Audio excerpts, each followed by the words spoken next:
نحمده ونصلی علی رسولہ الکریم اما بعد۔ شروع اللہ رب العزت کے مبارک نام میں جس کے نام میں برکات ہی برکات ہیں۔ جمعہ والا دن شام کو عشاء کی نماز کے بعد ایک شخص سے ملاقات ہوئی۔ اس شخص نے چند اعتراضات کیے، اس کے میں نے جواب دیے۔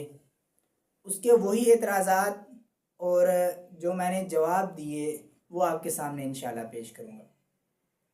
نام نہیں لوں گا اس کا، بس بات چیت جو ہے وہ آپ کے سامنے واضح کروں گا کہ اس شخص نے علماء کے اوپر تیر چلانے شروع کیے، علماء کی نفرت میں، کہ علماء کے اوپر تیر چلانے شروع کیے، حفاظ اکرام پر تیر چلانے شروع کیے، یعنی اس نے کئی ایسی باتوں کا مجموعہ پیش کر کے میرے اوپر تھوپنے کی کوشش کی کہ سب سے پہلے اس نے جو دین کے اوپر، دین اسلام کے اوپر بطور نام کا وہ شخص مسلمان ہے، اپنے آپ کو مسلمان کہتا ہے، لیکن مکمل تفصیلی بات میں انشاءاللہ آپ کو بتلاتا ہوں کہ جیسے ہی وہ شخص میرے سامنے آیا اس نے مجھے کہا کہ دیکھیں حافظ صاحب، میں آپ کو بات بتلاتا ہوں، مسلمان بھی ناکام ہیں ہم لوگ، اس کے بقول اس نے کہا کہ مسلمان بھی ناکام ہے، یہود و نصارہ بھی ناکام ہے۔ میں اس کی یہ بات سن کر حیران ہو گیا، مسلمان کیسے ناکام ہے؟ میں نے جیسے اس سے پوچھا، اس نے کہا کہ مسلمانوں کے پاس کلمہ ہے لیکن اس پر عمل نہیں کرتے، اور یہود و نصارہ کے پاس کلمہ نہیں جس کی وجہ سے وہ ناکام ہے۔ ظاہراً اس کی بات درست نظر آ رہی تھی، لیکن اندر سے وہ کیا چاہ رہا تھا وہ میں آپ کو بتلاتا ہوں کہ جیسے اس نے کہا کہ مسلمان ناکام ہے، تو میں نے اس کو کہا کہ دیکھو اللہ کے رسول صلی اللہ علیہ وآلہ وسلم کا مبارک فرمان، جس شخص نے اپنی زندگی کے اندر ایک مرتبہ بھی لا الہ الا اللہ صدق دل کے ساتھ، سچے دل کے ساتھ پڑھ لیا اور پھر وہ وہی ایمان کے اوپر قائم رہا اور اس کو موت آ گئی، اور یاد رکھیے گا وہ شخص کامیاب ہو گیا۔ اگرچہ اس نے دنیا کے اندر کوئی بھی ایسا عمل نہیں کیا، صرف ایک عمل کون سا؟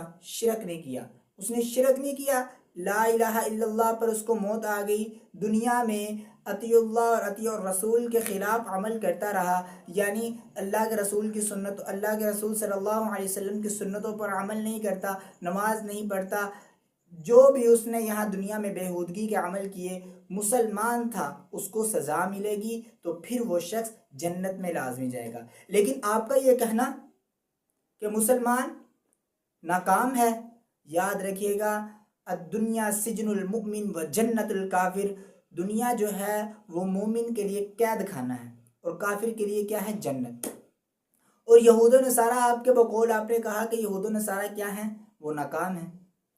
یاد رکھیے گا یہود و نصارہ آخرت کے اندر ناکام ہو رہے ہیں، ان کی ناکامی آخرت میں ہے۔ دنیا میں وہ ایک کامیابی کے طور پر ایک اعلیٰ نظریہ، ایک اعلیٰ چیز اپنی ایک سوسائٹی لوگوں کے سامنے پیش کر رہے ہیں، اپنی جدید ٹیکنالوجی لوگوں کے سامنے پیش کر رہے ہیں۔ اب وہ کیسے؟ اب میں آپ کو بتلاتا ہوں۔ میں نے اس کو بتلایا کہ یہود و نصارہ جو ہیں وہ دنیا کے اندر کامیاب ہو رہے ہیں لیکن آخرت میں ناکام ہیں۔ اس لیے دنیا کے اندر کامیاب ہو رہے ہیں اس لیے کہ انہوں نے صحابہ اکرام رضوان اللہ علیہم اجمعین، حضرت عمر بن خطاب رضی اللہ تعالی عنہ کا جو انہوں نے ایک فیصلہ، ایک چیز مقرر کی تھی، نابالغ بچے کا وظیفہ مقرر کیا تھا، آج وہ اس بچے کا وظیفہ مقرر کر کے اور کئی ایسے انہوں نے قانون بنائے ہوئے ہیں جو حضرت عمر بن خطاب رضی اللہ تعالی عنہ نے بنائے تھے، وہ اس کے اوپر عمل کر رہے ہیں، جس کی وجہ سے وہ دنیاوی اعتبار سے تو کامیاب ہے، لیکن وہ اس پر عمل کرتے ہیں، نہ وہ صحابہ کو مانتے ہیں اور نہ ہی وہ قرآن کو مانتے ہیں اور نہ ہی رسول اللہ کو مانتے ہیں۔ اس وجہ سے وہ دنیا میں تو کامیاب ہو رہے ہیں اس لیے کہ ان کی بتائے ہوئے طریقوں پر چل رہے ہیں، لیکن آخرت میں وہ ناکام ہو رہے ہیں۔ اب اس نے جیسے یہ بات سنی، کہتا ہے یہ بات آپ کی درست ہے۔ دوسرے نمبر پر اس نے کہا مجھے کہ یہ جو حفاظ اکرام ہیں، آخر میں بتلاؤں گا کہ وہ شخص جو ہے وہ نظریاتی اعتبار سے کون تھا۔ اب جیسے ہی آخر میں اس شخص نے دوسرے نمبر پر ایک اور تیر چلانا شروع کیا کہ یہ جو حفاظ کرام ہیں، حفظ کرتے ہیں، کہ جب قرآن حفظ کرتے ہیں تو اس اعتبار سے جب قرآن پڑھتے ہیں تو لہٰذا ان کا قرآن کے اوپر عمل نہیں ہوتا. چھوٹے چھوٹے بچے قرآن حفظ کر رہے ہیں لیکن قرآن کے اوپر عمل نہیں. آج 200 ہزاروں لوگ قرآن حفظ کر رہے ہیں لیکن قرآن کے اوپر عمل نہیں کر رہے. میں نے اس کو سمجھایا کہ دیکھیں کہ جو بندہ قرآن حفظ کر رہا ہو، آپ نے دیکھا ہوگا مدارس کے اندر چھوٹے چھوٹے بچے ہیں. یہ میرے سمجھانے کا طریقہ جو میں نے اس کو سمجھایا ویسے میں آپ کو بتلا رہا ہوں کہ تقریباً ہماری 1.5 سے 2 گھنٹے 1.5 گھنٹہ تقریباً اتنی کو ہماری گفتگو ہوئی ہے، جس کی وجہ یہ اتنی تفصیلی گفتگو اس ویڈیو ریکارڈ کے اندر نہیں آ سکتی. مختصر انداز میں آپ کو سمجھا رہا ہوں. تو جیسے ہی اس نے پھر یہ کہا کہ یہ حفاظ کرام قرآن پر عمل نہیں کرتے، ان کا قرآن پڑھنے کا ان کو کوئی فائدہ ہی نہیں ہے. دیکھیں، قرآن پڑھنا اور عمل کرنا یہ دونوں ایک الگ الگ چیزیں ہیں. ایک بندہ صرف قرآن پڑھ رہا ہے لیکن عمل نہیں کر رہا، لہٰذا جو عمل نہیں کر رہا غلط کر رہا ہے. اس کو چاہیے کہ وہ عمل کرے. لیکن اب اس کا یہ کہنا کہ حفاظ کرام قرآن پڑھتے ہیں عمل نہیں کرتے، ان کو قرآن سمجھانا چاہیے، قرآن کی ایک ایک چیز اس کو سمجھانی چاہیے. اب آپ دیکھیے گا کہ قرآن پاک جو پڑھنے والے حفظ کے اندر بچے ہوتے ہیں تو ان کی عمر کتنی ہوتی ہے؟ حد عمر ہوگی 12 سال ہوگی، 13 سال ہوگی. بس چھوٹا ذہن ہوتا ہے کہ جس چھوٹی میموری کے اندر بڑی بڑی باتیں قرآن کی نہیں سما سکتی.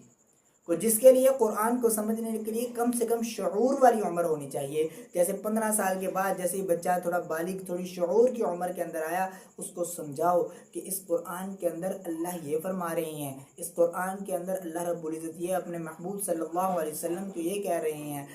اس قرآن کے اندر صحابہ کرام کا تذکرہ ہے، اس قرآن کے اندر تمام انبیاء علیہ الصلوۃ والسلام کا تذکرہ ہے.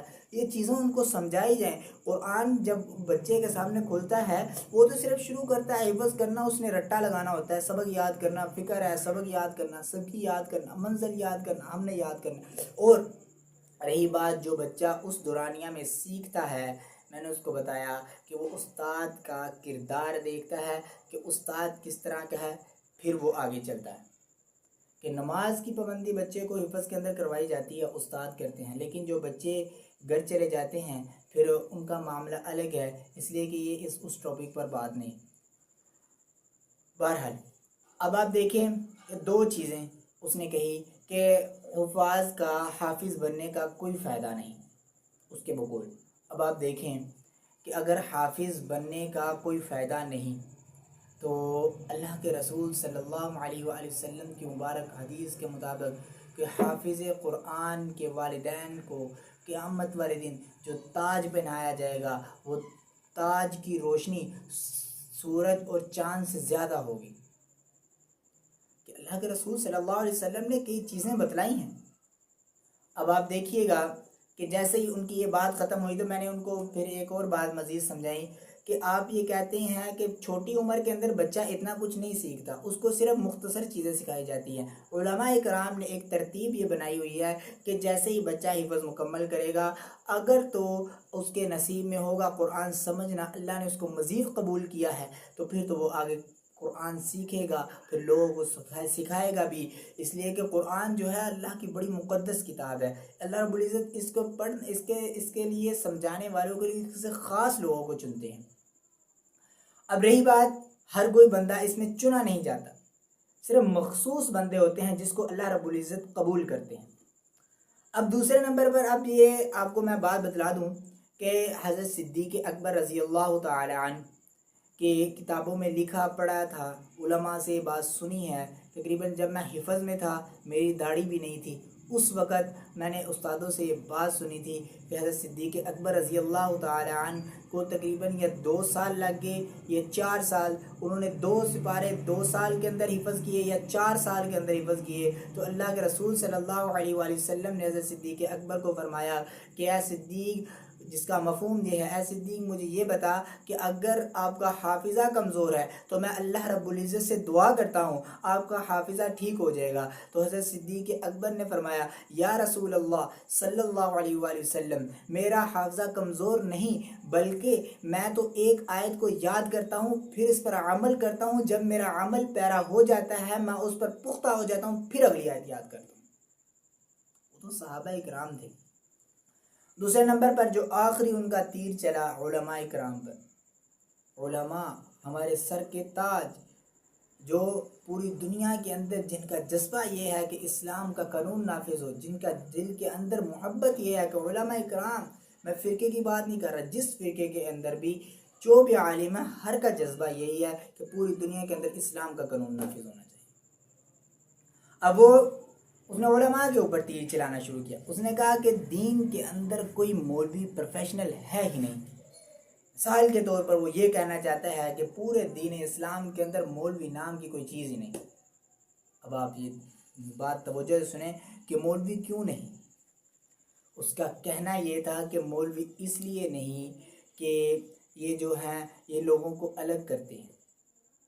اب یہ دیکھیں میری بات کہ ان کی بات مولوی دین میں پروفیشنل ہے، دین کے اندر مولوی ہونا ہی نہیں چاہیے۔ یہ میری بات توجہ سے سن لیں آپ، اگر ہر شخص کے اندر اتنی استطاعت ہوتی، ہر شخص کے اندر اتنی ہمت ہوتی کہ وہ جائے نماز پر کھڑا ہو کر نماز بھی پڑھا سکتا، اپنی ماں یا باپ یا کسی کا بھی جنازہ وہ خود پڑھا سکتا، اور رہی بات دین کے کئی بڑے امور کے کام بھی وہ خود کر سکتا، تو پھر دین کے اندر مولوی پروفیشنل نہیں۔ اس کے بقول اس نے کہا کہ دین کے اندر مولوی پروفیشنل نہیں، مولوی کو نہیں ہونا چاہیے۔ تو میں یہ کہتا ہوں اگر تو آپ یہ کام کر سکتے ہیں تو علماء کرام کو آپ کی کوئی ضرورت نہیں، لیکن آپ یہ کام نہیں کرتے، آپ مسجد میں نہیں آتے، آپ قرآن کے پاس قرآن پڑھنا گوارا نہیں کرتے، آپ قرآن پڑھنے کے لیے آپ اپنے بچے کو قاری صاحب کے پاس بھیجتے ہو، آپ قرآن سیکھنے کے لیے اپنے بچے کو علماء کرام کے پاس بھیجتے ہو، لیکن بات یہاں تک کافی نہیں ہوتی۔ یہ مکمل بات جو شخص چاہتا ہے کہ ہمارے نسلوں کے اندر علماء کرام پیدا ہوں، تو یاد رکھیے گا آپ کے دل کے اندر علماء کی محبت ہونی چاہیے۔ اللہ کے رسول صلی اللہ علیہ وآلہ وسلم کا مبارک فرمان ہے العلماء ورثۃ الانبیاء، وارث کسے کہا جاتا ہے؟ گھر والے کو کہا جاتا ہے۔ تو اللہ کے رسول صلی اللہ علیہ وسلم نے علماء کو انبیاء کا وارث کہا، اپنے گھر والا کہا۔ تو یاد رکھیے گا کہ اگر دین کے اندر مولوی پروفیشنل نہیں تو پھر آپ کو چاہیے کہ آپ دین کے سارے کام کرو، نماز بھی خود پڑھاؤ، آگے جا کے خود کھڑے ہو جاؤ، نماز بھی خود پڑھاؤ، اذان بھی خود دو، سارے اعمال آپ خود کرو۔ آپ کیوں خود نہیں کرتے؟ جب ایک کام آپ خود نہیں کر سکتے پھر معاشرے کے اندر ہمیں ایک ایسا ترتیب لا کر پیش کرنی پڑی، ہمیں مجبوراً پیش کرنی پڑی کہ لوگ نماز کی طرف نہیں آ رہے۔ مسجدیں اب دیکھو نا، انٹرنیٹ کا دور ہے کہ اگر قاری صاحب کے مسجد کے اندر ایک آدمی میں نے دیکھا کہ وہ ویڈیو بنا رہے ہیں اپنی، کہ جمعے کا وقت ہے، ویڈیو بنا رہے ہیں، مسجد کے اندر کوئی نہیں، خطیب حضرات جو ہیں وہ اکیلے بیٹھے ہوئے ہیں، کیوں نہیں آ رہے لوگ مسجد کی طرف؟ اسی وجہ سے علماء اکرام جو ہیں، علماء اکرام ان کو آپ نے دین کے اندر پروفیشنل کا جملہ دیا، وہ پروفیشنل نہیں۔ یاد رکھیے گا علماء اکرام انبیاء علیہ السلام کے وارث ہیں۔ آخر میں جو اس نے بات کہی پھر آخر میں ان موضوعات پہ بات کرنا کئی عرصے سے چھوڑ چکا ہوں، نہیں کر رہا، لیکن چند چیزیں ضروری ہے بتانا۔ وہ شخص جو تھا وہ اہل تشیع تھا، شیعہ تھا وہ شخص۔ اس نے کہا کہ میں تو پھر، حالانکہ جو میرے ذہن کے اندر بات آئی اس نے وہ بات اپنی زبان سے خود کہی، میں نے اس کو نہیں کہا، اس نے وہ جملہ اپنی زبان سے خود کہا۔ اس نے کہا میری ساری گفتگو سننے کے بعد میں نے اس کو کہا کہ اللہ کے رسول صلی اللہ علیہ وسلم کا مبارک فرمان ہے کہ ہر بچہ کل مولود یولد الی فطرت الاسلام، ہر بچہ فطرت اسلام کے پر پیدا ہوتا ہے، پھر وہ اس کے والدین جیسے ہوتے ہیں اس کو ویسا بنا دیتے ہیں۔ اس نے یہ بات اپنے آپ کو خود کہی، پھر تو میں منافق ہوں۔ اس نے یہ بات کہی کہ پھر تو میں منافق ہوں، پھر تو میں اس نے ایک اور جملہ اس نے استعمال کیا تھا، ایک منافق کا اپنے لیے جملہ استعمال کیا تھا، ایک اور اس نے جملہ استعمال، وہ میرے ذہن میں نہیں، اس نے دو اپنے لیے جملے استعمال کیے۔ میں بڑا حیران، میرے ذہن کے اندر یہ بات آ رہی تھی اور وہ شخص اپنی زبان پر لے کر آیا اور اس نے اپنے آپ کو منافق خود کہا، منکر، دوسرا جملہ اس نے اپنے آپ کو منکر کہا، کہتا ہے میں تو منافق بھی ہوں، میں تو پھر منکر بھی ہوں۔ اب اگر جو ہمارے پاس لوگ بیٹھ کر ہماری گفتگو سن رہے تھے، اگر میں اس کو کہہ دیتا ہاں میاں آپ نے اب بات ٹھیک کی، اس لیے کہ آپ کے دل کے اندر صحابہ کی نفرت ہے، وہ جیسے ہی میں نے حضرت صدیق اکبر کا نام لیا، جیسے میں نے سپاروں والا کا واقعہ سنایا، دو چیزیں، حضرت صدیق اکبر رضی اللہ تعالی عنہ کے جو قرآن پاک یاد کرنے کے 4 سال یا غالباً 2 سال لگ گئے، یہ اس موضوع پر جب بات کی اس کے چہرے کے تاثرات بدل گئے، اور دوسرے نمبر پر جیسے ہی حضرت عمر بن خطاب رضی اللہ تعالی عنہ کا نام لیا اس کے چہرے کے تاثرات بدل گئے۔ کیوں ایسا کیوں ہوا؟ اس لیے کہ یہ چیز واضح نظر آ رہی تھی کہ اس کے دل کے اندر منافقت ہے، صحابہ کی نفرت ہے، اس کے دل کے اندر بغض صحابہ ہے۔ وہ جملہ میں نے نہیں کہا، جو شخص میرے پاس تھے، اگر اس وقت میں یہ جملہ کہہ دیتا ہاں میاں تو نے یہ بات ٹھیک کہی، تو پھر جو میری جتنی بھی دینی گفتگو چلی اس کا 1% بھی اثر لوگوں پر نہیں ہونا تھا۔ اللہ کی شان، اللہ کا بڑا فضل اس شخص کی زبان کے اوپر خود آیا۔ پھر میں نے جیسے یہ کہا نا حضرت نا آپ اس طرح نہ کریں، اگر صحیح نہیں ہے اس طرح نہ کہو، تسی اپنے آپ مناسب نہیں ہے، جملہ مناسب نہیں، تسی اپنے آپ منافق نہ کہو، یہ میں نے اس کو ایسے کہا، کہنا نہیں حضرت پھر تو یہ گل ٹھیک ہے، اسی تے پھر منافق ہاں، اسی تے پھر منکر ہاں۔ بہرحال مزہ اس بات میں آیا کہ جو شخص کافر تھا، جو شخص بغض صحابہ رکھنے والا تھا، اس کی زبان سے جملہ اللہ نے خود نکلوایا کہ میں کافر ہوں، میں تو منافق ہوں۔ اللہ رب العزت سے دعا ہے اللہ رب العزت ہمیں حق بات سننے کی اور حق بات کہنے کی توفیق عطا فرمائے۔ اور جب میں اس سے بات کر رہا تھا، جتنے لوگ ہمارے پاس کھڑے تھے، میں نے اس کو کہا میاں جب میں حفظ کے لیے جا رہا تھا، میرے ابا نے میرا ہاتھ پکڑا اور مجھے مدرسے کی طرف لے کر جا رہے تھے، میرے ابا نے کہا حق بات کرنی ہے، ہمیشہ حق بات کرنی ہے، اگر حق بات کر سکتے ہو تو میں تجھے یہیں پر آگے مدرسے میں لے کر جاؤں گا، اگر نہیں کر سکتے تو یہاں سے واپس لے کر چلتا ہوں۔ میں نے اس کو کہا کہ یاد رکھو میرے ابا نے مجھے یہ بات کہی تھی، میرے ابو نے مجھے یہ بات کہی تھی، حق بات کرنی ہے۔ آج میں اس چونک کے اندر بیٹھ کر تجھ سے حق بات کر رہا ہوں، اگر میں غلط بات کرتا، اگر میں کچھ غلط بات کرتا تو میں اس چونک میں بیٹھ کر قطعاً بات نہیں کر سکتا۔ مختصر بات یہ ہے کہ حق بات ڈنکے کی چوٹ پر جس جگہ پر بھی چاہو آپ ہو سکتی ہے، دنیا کے جس کونے میں چلے جاؤ، اگر آپ حق بات کر رہے ہو تو آپ کرتے چلے جاؤ گے، لیکن سامنے والے کے دل کے اندر، سامنے والے کا ضرب بھی حق بات سننے کی تعین ہونی چاہیے، طاقت ہونی چاہیے۔ اگر اس کے دل کے اندر حق بات سننے کی ہمت ہوگی تو پھر ہی آپ حق بات مزید بیان کر سکو گے، وگرنہ آپ کے سانس لینے کے ایام زیادہ نہیں بلکہ مختصر ہو سکیں گے۔ اللہ سے دعا ہے اللہ رب العزت ہمیں حق بات کہنے کی اور ہمیشہ حق بات سننے کی توفیق عطا فرمائے۔ وما علینا الا البلاغ۔ السلام علیکم۔